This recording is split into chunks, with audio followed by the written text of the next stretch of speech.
I have one other thought. Is anybody doing projections to make for sure that we can have our electric cars all plugged in across the state and get electricity in 10 years? That's an excellent thing to start with. Excellent. When we all go electric, we ought to make sure that we have electricity. What's going to happen? I mean, it's just like the CD. I mean, in the old record. I mean, Well, okay, so I don't know when y'all want to start, but here's a thought to get us kicked off with. If I were investing in new stuff for the house, I'd be investing in solar and the batteries that can hold the solar power so that I would be independent from the grid rather than buying more generators and more air conditioners that run, on diesel or whatever. I think we've got to talk about residential solar.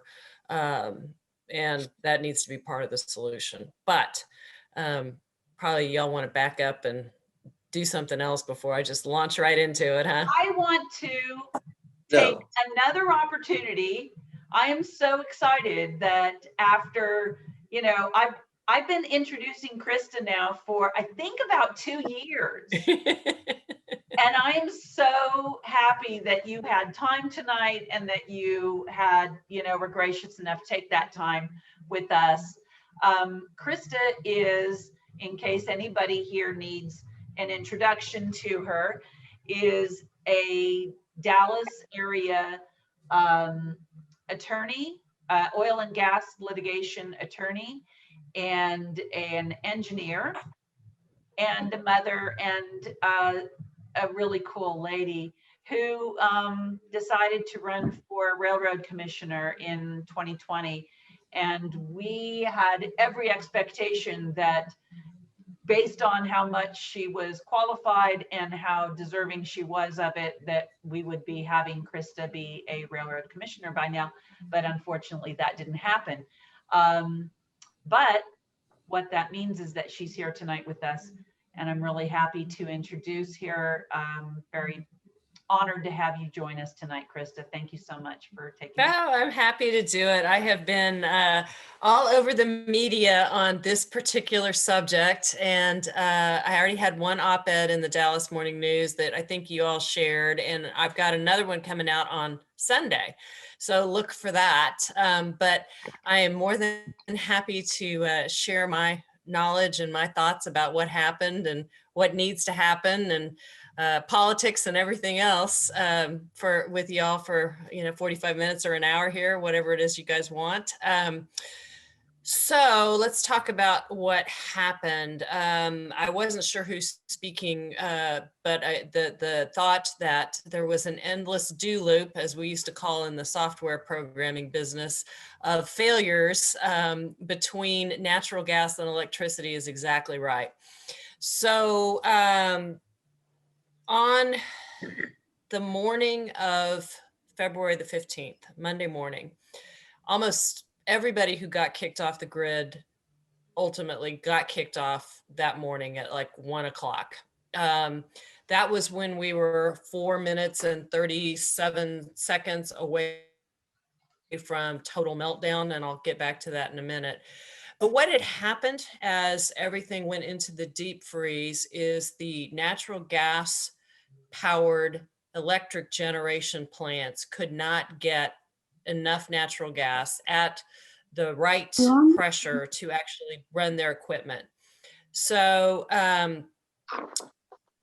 meanwhile, so all that natural gas capacity dropped off, and it was about half of what we needed fell off because of this problem of natural gas not getting to those particular plants. Meanwhile, the natural gas producers, upstream in the oil fields and the gas fields, could not deliver the natural gas because they need compressors that run on electricity, and they were connected to the grid. And so the electricity goes down and they cannot produce the gas that needs to get to the plant.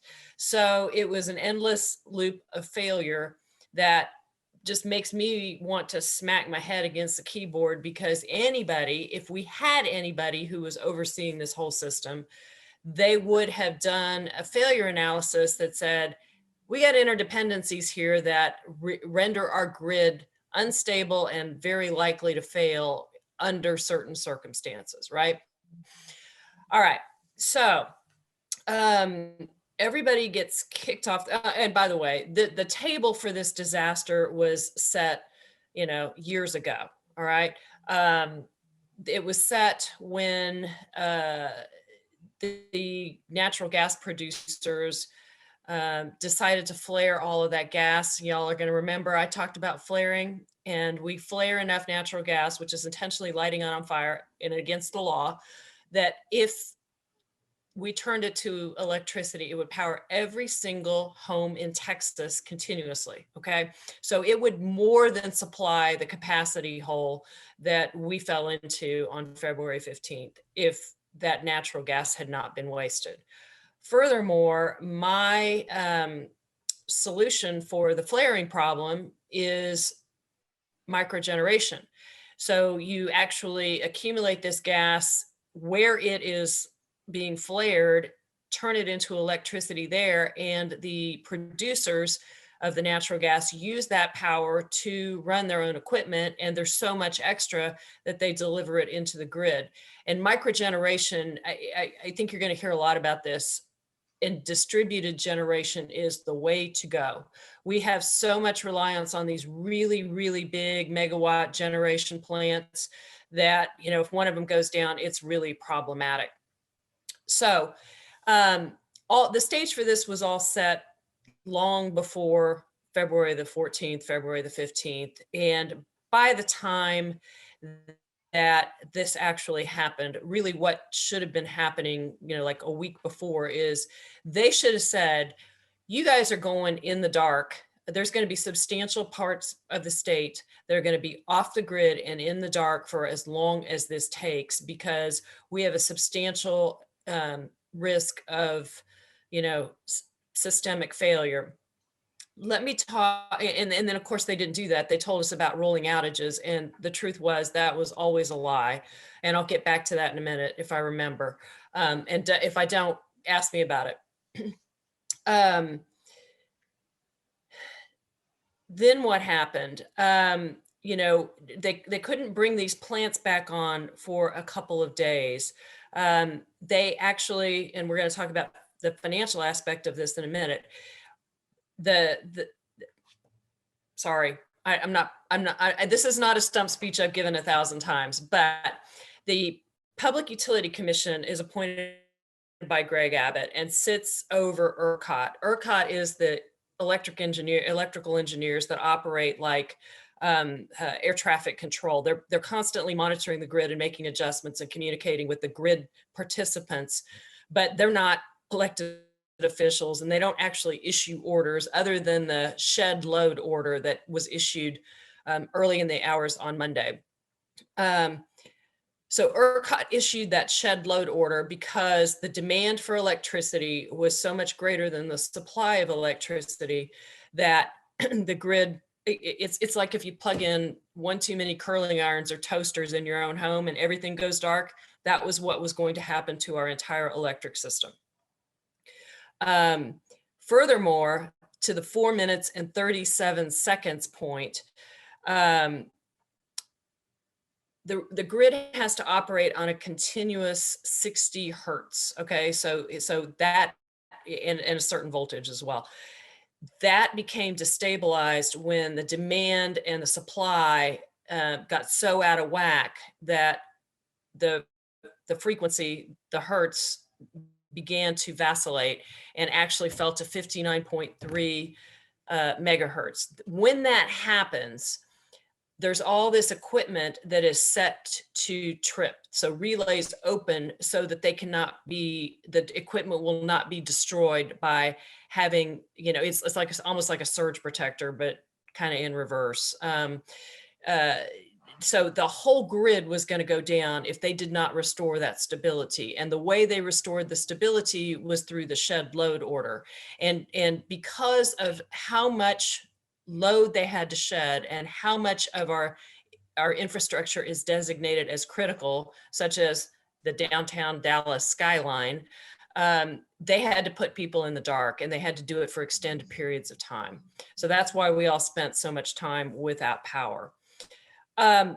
Okay, so as this is happening, they're not really understanding, because again, no one really oversees this in a way that thinks through the failure modes and prevents them.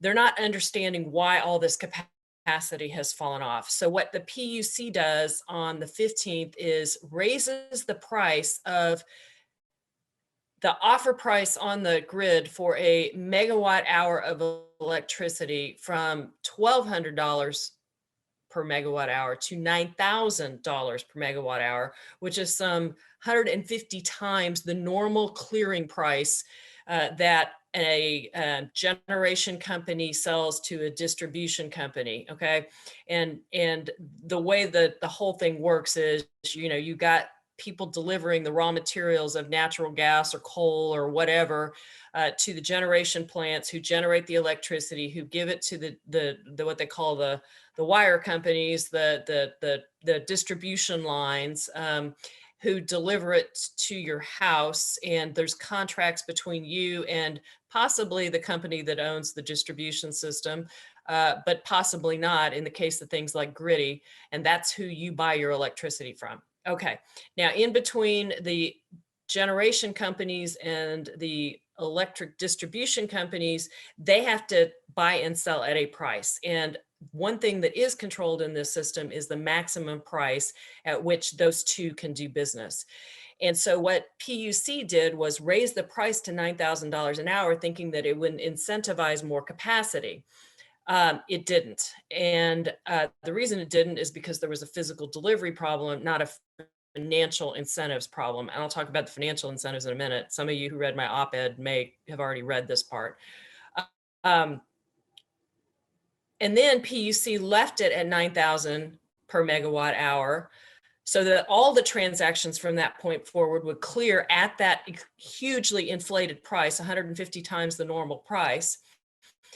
And the regulator, a watchdog for ERCOT and PUC have determined that some $16 billion of excess charges resulted from that price raising order and from it being left in place for too long. Okay.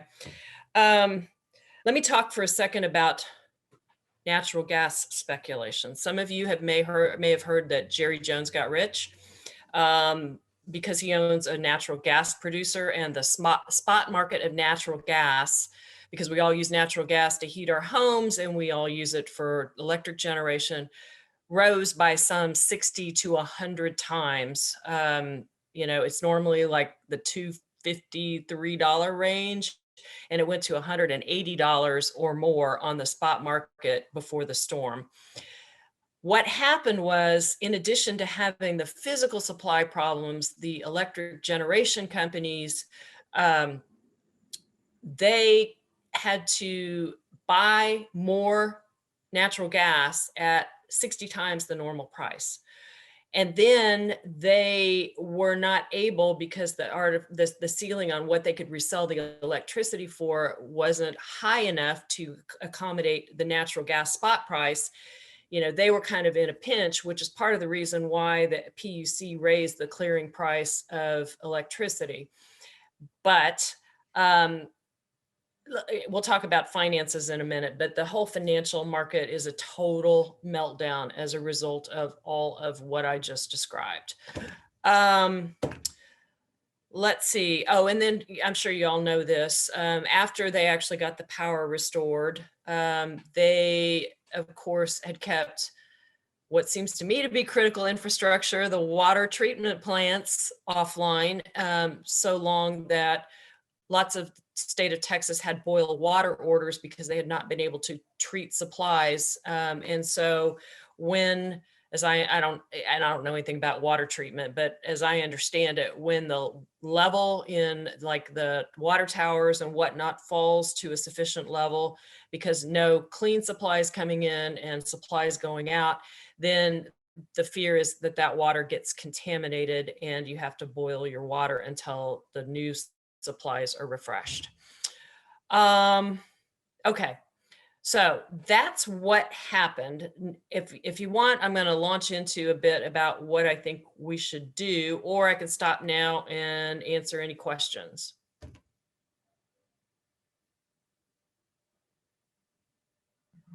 I think that you should, does anybody have any questions right now for this part, or do we want to go ahead and Yeah, answer I do. Thank ideas? you. You Thank have you. you have a question? Jenny, yes. Okay, go ahead. You noted that we should look at worst case scenarios. But that was identified several years back after other outages put utility companies after other outages, but utility companies were allowed to bypass changes that were recommended. They were able to negotiate what was identified in a worst case scenario audit. So how was that allowed? And why weren't changes made for that? Yeah, that's a great question. And that's kind of what I was going to say about what we should do about it. But let's talk about that. I have not read the 2011 report, but in 2011, our grid went down for 2 days as a result of coal-fired generation not being able to produce electricity. And people were told to winterize in that context. Now, winterization is part of the solution, but I don't think it would have prevented this particular problem, because I don't think that winterization would have identified the root cause of electricity not getting to natural gas producers and natural gas producers not getting their natural gas to electricity. I don't think it would have identified that critical failure. And that cycle that you were talking about. yes, and the problem. So even if you'd had heaters on pumps and you'd had glycol treatment for pipelines and all of that kind of stuff, if your compressors run on electricity and you have no electricity, that's not really a winterization problem. That's a critical dependency problem. So I think winterization is very important. But as Democrats, I don't want us focusing solely on winterization. It's a great rhetorical point from the standpoint of they knew and they failed to require anything be done. But it's not the solution to actually what happened here. And I think that it allows them to dodge what we need, which is a systemic overhaul.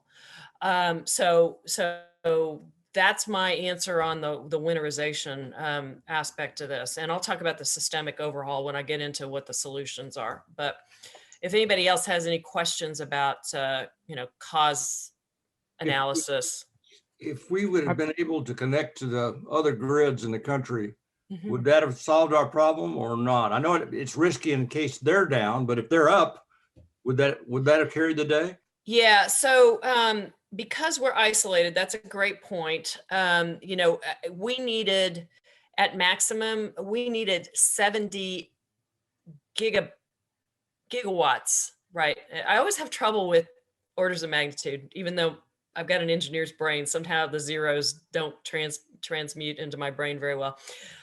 So we needed 70 gigawatts of power. And I understand that from external sources, we only have something on the order of like 1% of that can be supplied from outside sources. So that is very unusual, because every other place in the United States is interconnected to where if, a power plant in, Kentucky goes down, you can pull power from the system from Pennsylvania and, all around. So yes, that would also help to have those interdependencies. And the other thing that's so crazy about the way this all got set up to begin with is, it's Rick Perry saying, well, we were trying to avoid federal regulation. And the truth is, as I understand it, we're still subject to federal regulation. And really the only thing that's different about us from a regulatory standpoint is this whole ability to get rich, free market stuff on price issues. And now Texas is going to lose about $100 billion, and Texans will lose about $100 billion as a result of that. And that's just like the immediate impact. So we're going to talk about that in a minute too. Who else has questions on cause? Greg, I see. Hi, Chrysta. The position I'm going to ask you this question from is that it's my opinion that our national infrastructure is porous and incredibly fragile, mainly due to a lack of investment, a lack of planning and coordination, and aging. So the direction I'm going is a state and national security imperative. Mhm. This same problem could have occurred from a laptop in Belarus. And that exposure is still right in our faces. And so if we could, as we go through your explanations, I'd like to see if we can't spread our concern to the much broader issues. This idea of Texas independence is pure bunk. There's no state in the union that's independent. So, so I wonder. That's a great point. And can I just use that as a slight jumping off point? You know, when I said 4 minutes and 37 seconds, I listened to all of the hearings in the ledge last week, and the Vistra CEO, and they operate Comanche Peak, which is the nuclear plant. We've only got 2 that are still operating. That's one of them. He said they were 4 seconds away from tripping off the system. And when, as you all know, when a nuclear plant loses electricity, that is not a good day. So yes, national security.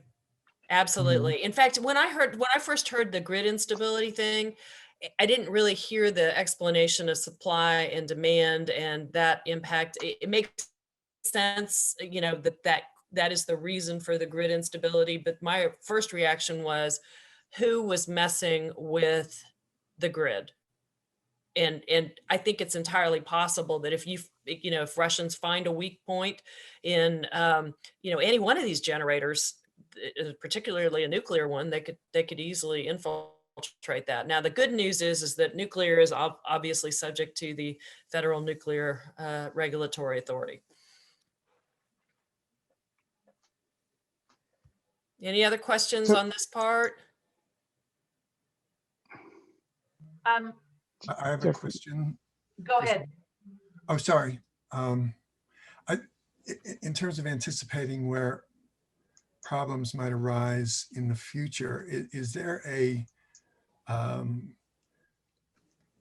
digital computer simulation of how the grid operates to test sensitivity analysis to different failure points or potential failures, considering that at least for the time being we're a self-sufficient system? Do we have way to model with a computer simulator as is done for reservoir modeling and petroleum and gas production? So, full disclaimer here, I am a sometime politician with some background to understand what I hear others say. I am not an expert in any of this stuff. I just listen to what people say and try to translate it. The ERCOT guy testified about how they do simulations for grid failure, and that their simulation in this scenario, they did run it, but they ran it not with, a week of sub-zero weather, 20-degree average weather and impacting the whole state. So they didn't run this scenario. The answer is that yes, they do model all of this stuff. It's a pretty sophisticated operation, as I understand it. But, garbage in, garbage out, right? If you're only modeling, for circumstances that are, within, the 95% of the time kind of scenarios, you're not doing the critical failure modeling that we need to do.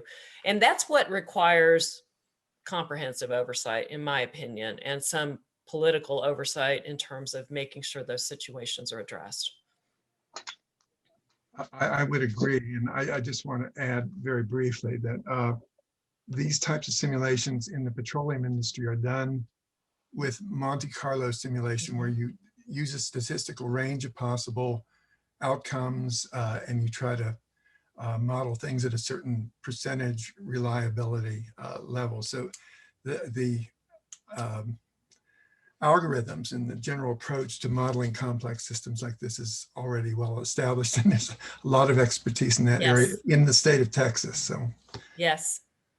And this is a good jumping off point too, to mention that the software that actually can handle rolling outages to where the 15 minutes actually was 15 minutes exists, but the companies that had to shed load don't employ that software. So they just shut off switches at a branch point and left them there. So this kind of leads into my question. This came up in the Republican town hall meeting on this subject yesterday.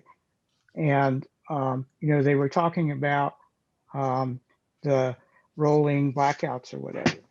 Well, one of the things is that they found that they could only really affect the system at the source, okay? And the source covered too many people, okay? So like if you were on the grid with a hospital, you were okay. But because it all had to balance out, if you were not on a grid with a hospital, you may have been down for days, okay? So if we had a more distributed system with microgrids, we would have better control over this situation. And we would be able to, selectively put the right things down and keep, then the solution of doing this rolling blackout thing might have actually worked. Yeah. Better than it did. Yeah, and had we remember when I don't remember which ledge cycle we were talking about whether we could all have solar on our house and sell electricity back into the grid, and that got shut down. That would have been a perfect solution for this particular problem. If even 20 or 30% of the houses had electricity, solar capabilities and could have, put solar back into the grid, because we had sunny days, right? Even while we were below zero, it was sunny.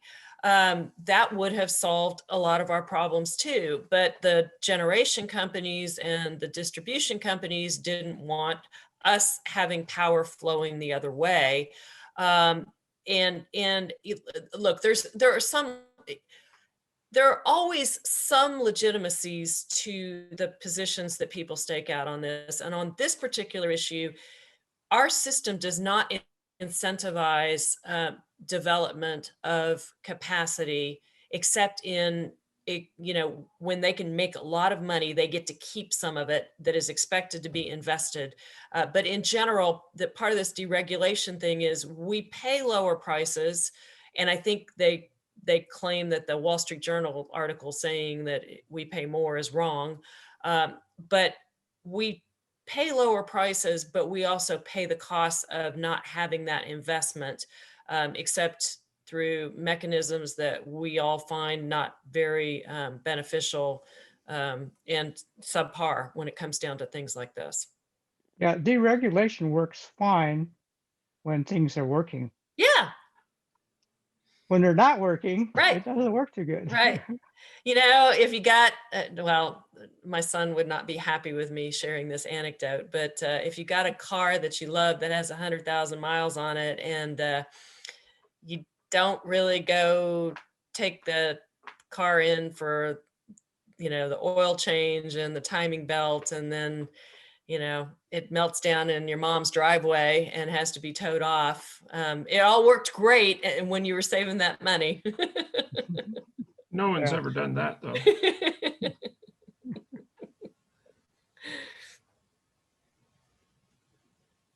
Any other questions, or should we move on to like comprehensive solutions and whatnot? I think it's time to move on to solutions. One thing, Steve Crump had a question about the conflict of interest with the board. Is that something that you think goes with this part, Steve, or do you want to ask that after? Steve Crump? He said, for your information, there appears to be massive conflict of interest with the board, the governor, and others connected with gas, oil, and energy. It even includes the reps doing investigation. I found this 5 minutes before we started, and it's a news link from Houston.com about the grid failure, receive campaign contributions from power companies. Yeah, here's the problem. You know, when you run for public office, the money to actually have a campaign has to come from somewhere.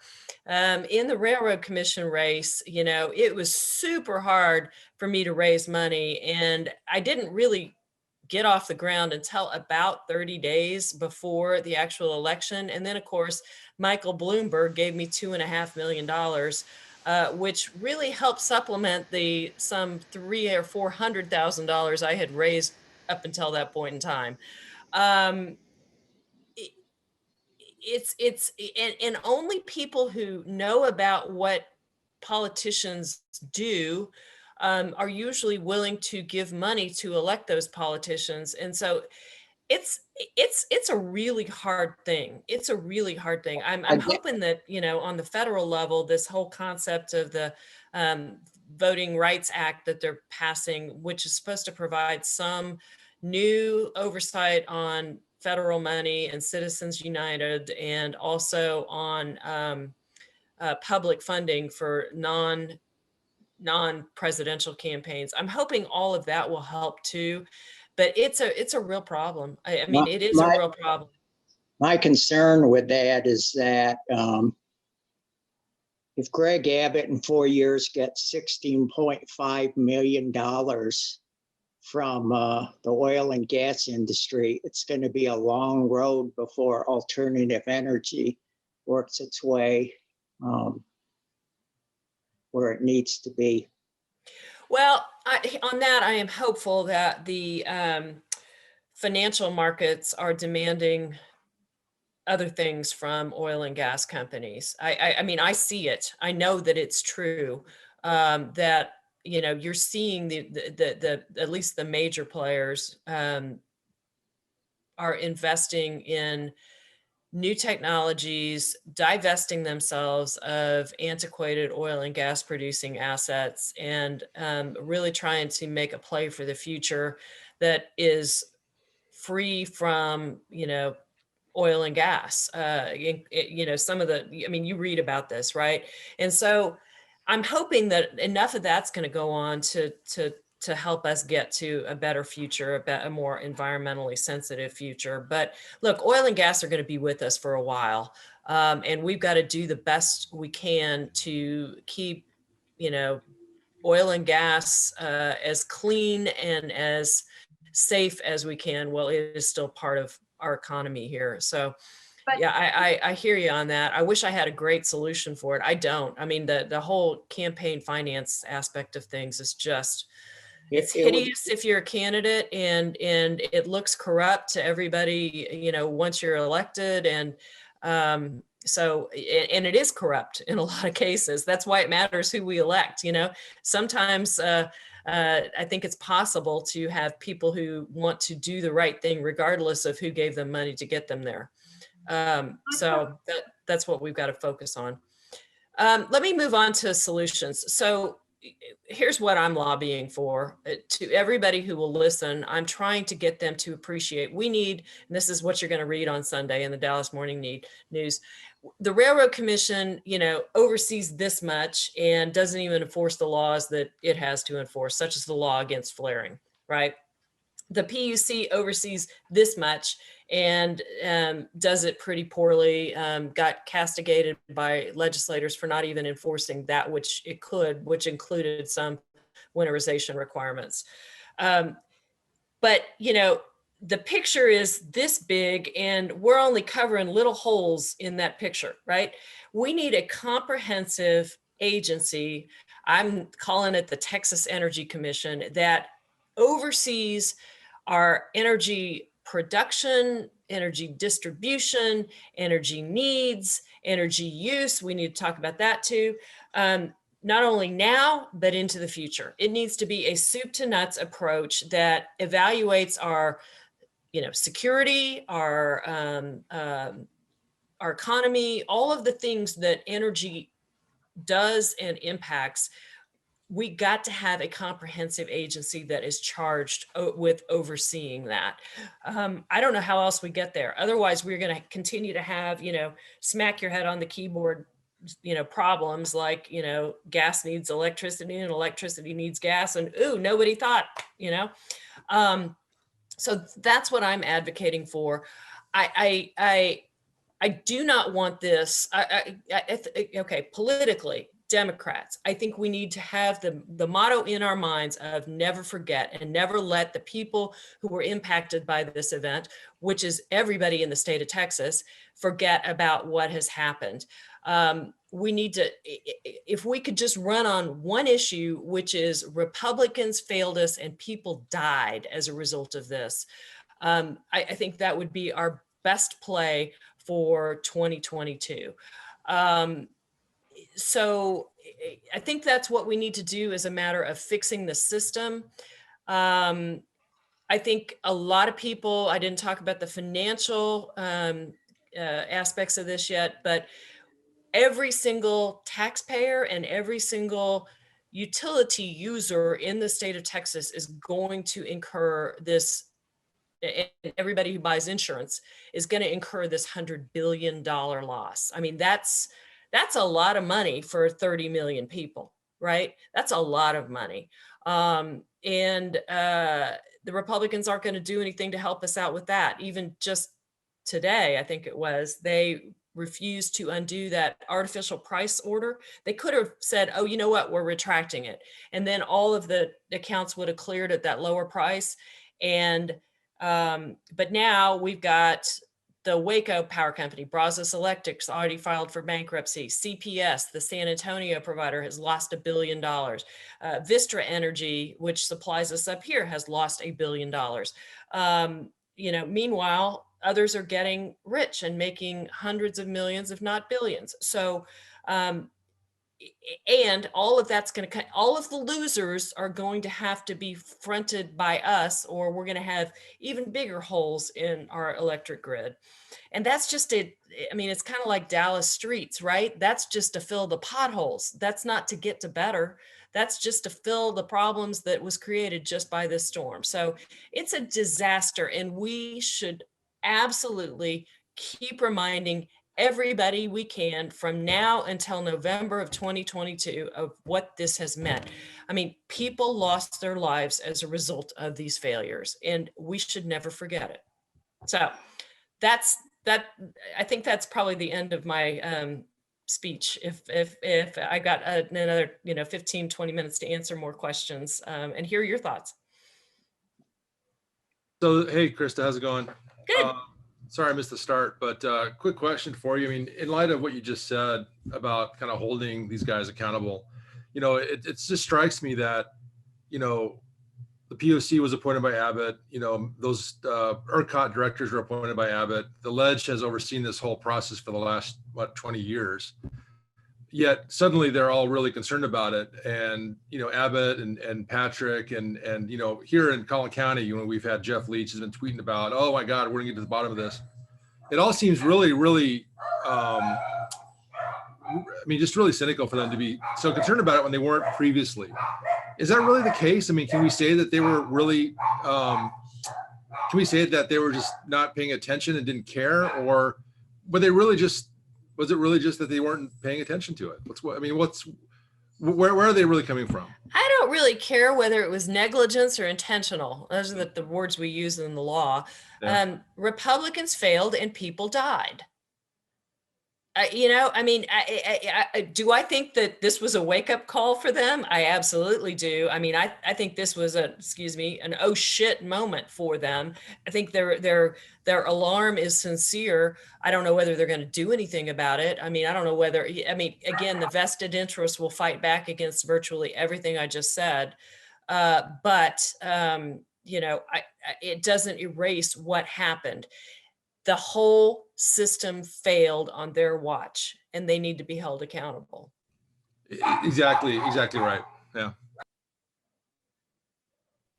Abbott's blaming everybody else. How do we get it to adhere to him? Look, I think one, we run somebody for governor who's going to talk about nothing else and lay it solely on his feet, because there's a great argument that he's the one that appointed the PUC, and the PUC is the one that let this go down this way because they had oversight of ERCOT.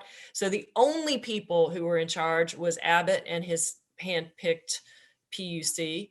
But I think, again, this is where I get a little frustrated with us as Democrats. There are so many things that we can win on, and our big tent approach is great, but on this particular cycle, I think we've got to have discipline to keep the focus on this. People, unlike the pandemic, every single person in Texas experienced this together. There are 5 million people who were in the dark for extended days, and had to house their neighbors and their friends and didn't have water, and on and on. I really think we could. I really think must to maintain the focus on this particular debacle. Well, from that point of that viewpoint, and that point, what your point about the $100 billion, how is that going to, how are we going to pay that? Are we going to pay that in higher taxes, in higher electric bills? How are we going to pay that? And how long is that going to last? Because as long as that keeps lasting, we can keep hammering that. I mean, cost is deaths only affected, forgive me, but only affected 50 people and their families, right? Yeah. Or so, but, and that's something that we can say, but we've had 500 million people die from COVID. So, what, we're not going to remember that. But the money that people are going to have to keep on paying over how long and how is a point that we can hammer home, it seems to me. Yeah, and I think we don't know exactly how long that pain is going to continue or how it will continue, but the ways that it would normally work its way through the system now are, you're going to pay higher insurance premiums. Those $50 billion in losses are going to come, from your future insurance premiums. You've already had to pay, to fix your own home, likely, or your landscaping. That's not cheap either. And that's not even covered by insurance, right? And there will still be people who don't have their homes fixed 2 years from now. There's all kinds of communities that don't have insurance and had their pipes burst, and, they're going to be living with this just as the Harvey people were living with it for years. And to that point, if I may, Yep. that point, I think those are the people that we need to talk to, because traditionally, those people that aren't going to have the insurance or aren't going to have the money to fix their homes, they're not voting. Yeah. We need to be. You're right. You're right. And so one of the things I've already asked to be done is we pull the exact zip codes that were in the dark for, this extended period of time. And that's our targeting map. It really is, and look, I lost because, and every statewide candidate lost because we lost rural Texas. Okay. We have got to figure out how to get rural Texans to vote for Democrats more and Republicans less. We're not going to win those counties, but when you talk about livestock losses and power losses, and we have got to bring this home to every part of Texas. And I think, look, everybody knows what it's like to be freezing cold and in the dark. And, that's a visceral reaction that we all share. No human being finds that comfortable or desirable. So we just keep evoking that. Yes, the financial pain, that's all good, talking points too, but the actual human suffering, cold in the dark, people losing their lives, I think we've got to keep reminding. So one thing I was thinking about, Chrysta, we talked about the cost of this, like $100 billion or whatever it's going to be to fix everything. Insurance companies are going to carry a lot of that. And at what point do the insurance companies say, you know what, Texas, we've had enough of you guys. fix your governance, fix your approach to climate change and your infrastructure, or we're just not going to be able to insure Texans anymore. I mean, is that something that could actually happen? Oh, absolutely. Absolutely. Could they leave the market because it's just not worth it? Absolutely, they could. There's nothing to keep them from doing it. They just pull their certificate and say, after this year, we're done. So that's possible. And let's also remember, the Texas miracle that is all these companies moving into Texas. I can tell you that the very first thing on the checklist for potential relocation is, reliable infrastructure. So if we think, Toyotas of the future are coming here under these circumstances, they ain't. Yeah, and in fact, we saw Elon Musk complaining bitterly about being without power all that week down there in Austin.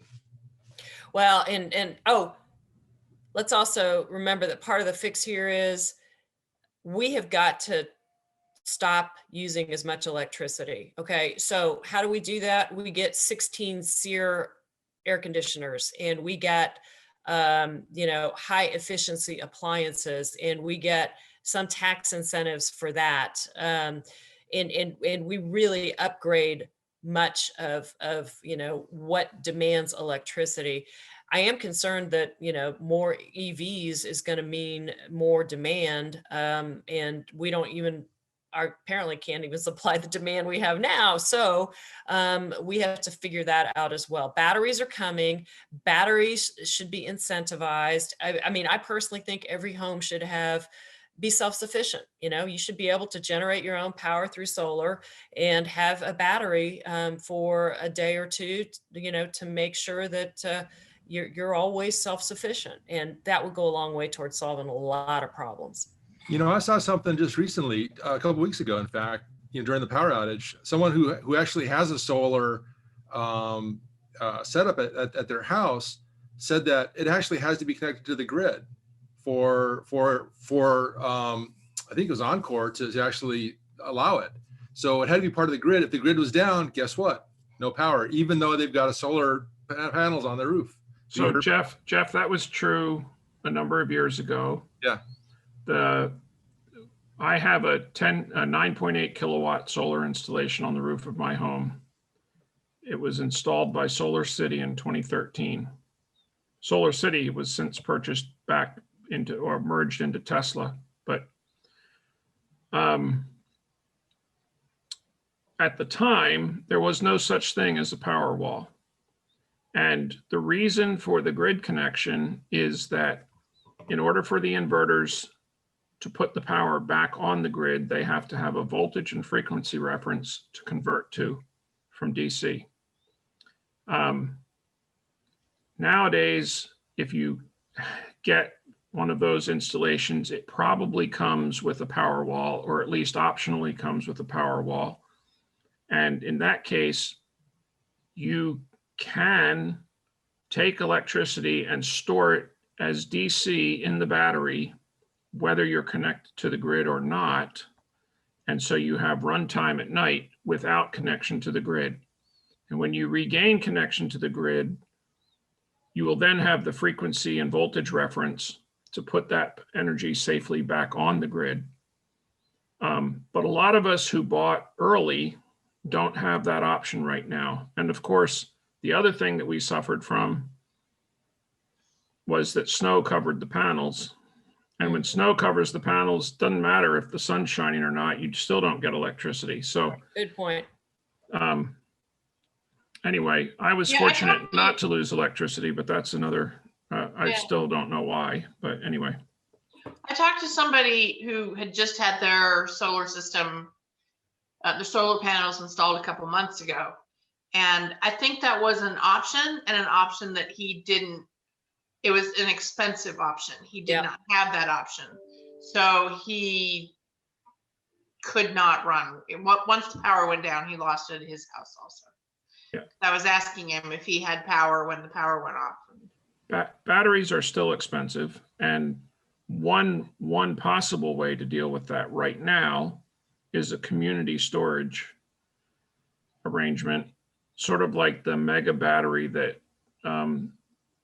Tesla installed in Australia a year or two ago. The idea of local,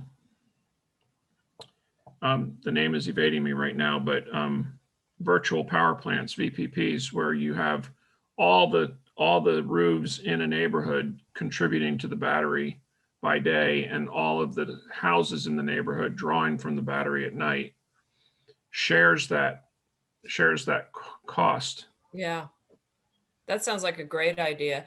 You know, I think it's important in all these technologies, there are upsides and there are downsides to every single aspect of it. You know, we're all positive on wind and solar, but they're not without cost themselves. You know, like even batteries require, well, and all electronics require rare earth minerals, you know, that come from places where they abuse people, and you know, these rare earth minerals are not necessary, or metals are not necessarily environmentally friendly if they're not recycled. And you know, wind turbine blades are stacking up and you know, are not recycled. And you know, I mean, look, we just need to be thoughtful about everything that we're doing and not cavalier, and realize the whole life cycle cost of all of what we do as humans, right? That's the real learning from all of this, is we have to see the whole life cycle of the things we use and purchase and discard. Chrysta, may I ask a question? This is Jeff Levine. I haven't heard you mention any dialogue with federal agencies who not only have a national purview on the overall national energy grid, but there's an economic interest too. I mean, Texas is the second largest state economy in the country after California. And when things go bad here, it has national ramifications. Now that we have a Democratic administration, there may be more openness or willingness to address these long-term energy needs. Are you aware of any dialogue that's opening up or any plans to address this on a national scale that might involve the state of Texas? Yeah, so what I am aware of so far is there is a federal investigation into the grid failure that touches on these issues. You know, in terms of helping us fix it, I haven't heard anything about that yet, or greater oversight, but I do know that an investigation has been kicked off, and Mark Vesey is helping lead that. Okay. Is there any way to incentivize oil and gas to move us toward the green side? For example, your system of having generations in the field to help the gas people, you know, save the gas. Incentives to do that so that we can get the juice, or any other incentives. Yes.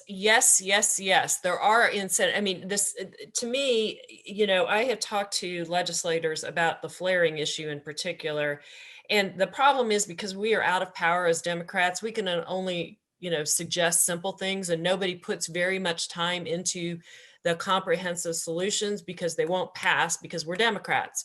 Okay. So, but yes, I mean, I would love a bipartisan solution on this flaring issue that says we do incentivize microgeneration, because we could help all of the Permian diversify its economy if we could do that. And, you know, there's Bitcoin that's being mined from flared gas being turned into electricity. There's all kinds of things we could be doing, but somehow we have to break the gridlock on the State House.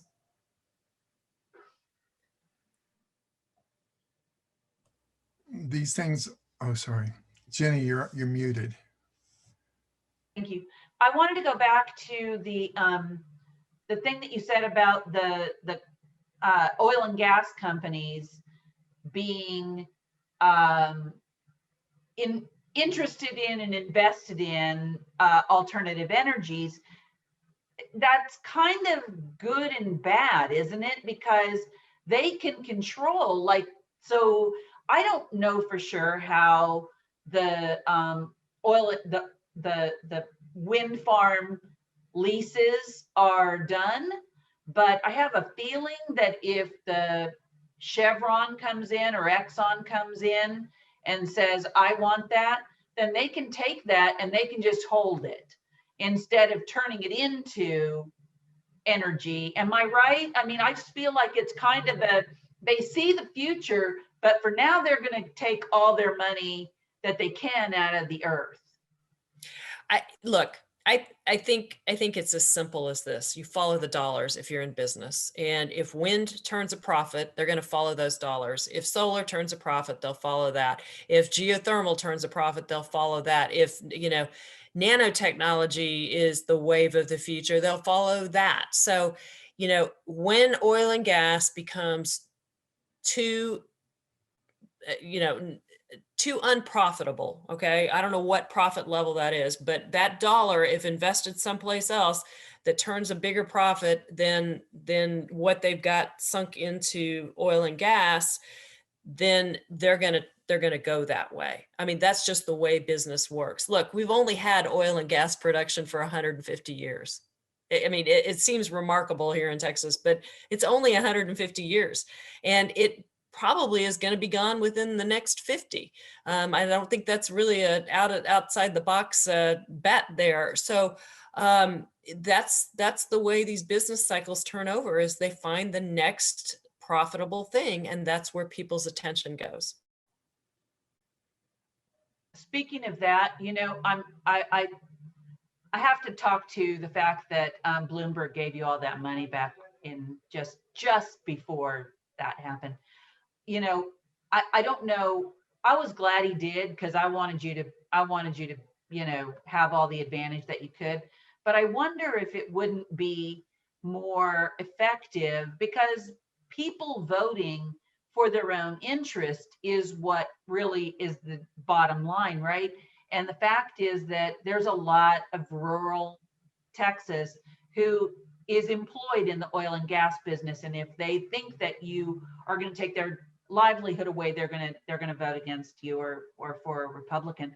So I wondered if it wouldn't be more effective for Bloomberg to come in and dump, $1 billion into the alternative energy business in Texas and get jobs for these rural people that would be sustainable jobs, that would be, a whole new industry for them to go to instead of advertisements.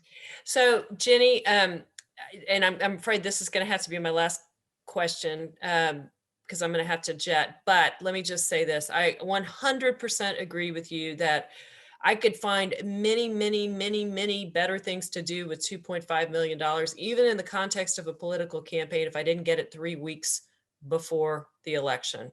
I would have invested it in organizing. I would have invested it in, field work to reach the people that you're talking about. But at the end of the day, that's exactly what has to be done. It's not even frankly about the jobs. It's not even frankly about, I mean, it's almost not related to the issues. It is related to the fact that Democrats do not go to rural places and talk about Democrat values.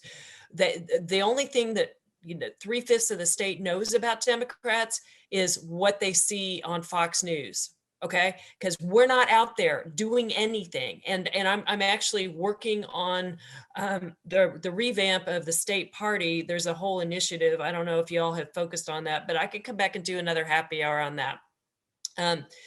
That we're trying to figure out exactly how to change our presence in the state of Texas to where it's not defined just, in the 6 weeks prior to an election by, the messages that individual candidates manage to get out there. Yeah. We're really trying to work overall. Yeah. Well, I know you have to go. Thank you so much for Yeah, coming this was fun. And Bravo. I Thank am you. going to hit you up again soon to do this, because this has been really informative. I think that people have gotten a lot out of it, and it's just always great to spend time with you. Thank you so much. Thanks. I love your club. You're very well organized, and you've always got great attendance. So it's always fun and great questions too. Thank you.